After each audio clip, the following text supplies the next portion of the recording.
Officials in Trieste are moving forward with Co-Ray, a redevelopment project aimed at reshaping the city's waterfront. The initiative focuses on environmental sustainability, coastal protection, and improved public access without a full expansion of the coastline.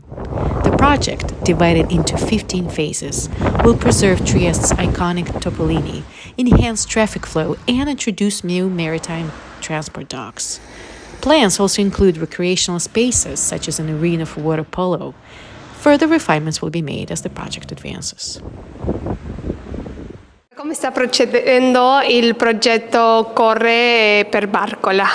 Il progetto in questo momento passeremo la palla al Comune, come sapete il nome vuol dire Comune e Regione, ed è una sinergia di quello che è appunto il progetto a mare o la parte bagnata, come la chiamo io, che è di competenza della Regione, quindi del mio assessorato che ne ho la delega, e poi nella parte invece asciutta o a terra, viabilità e quant'altro, e la parte prossima alla spiaggia che è di competenza del Comune. Questi due progetti si devono sposare, però devono passare tramite delle procedure burocratiche che cambiano il piano regolatore. Questo adesso se ne occuperà il Comune, noi ovviamente faremo pressing perché si faccia in maniera più veloce possibile. Dopodiché bisognerà fare un progetto di fattibilità che verrà condiviso ulteriormente con la popolazione come abbiamo fatto fino ad oggi, cioè siamo partiti dal basso, vedere quali sono le esigenze della città, degli operatori e anche dei turisti, e quindi passerà questo progetto di fattibilità ad un progetto vero e proprio di esecuzione.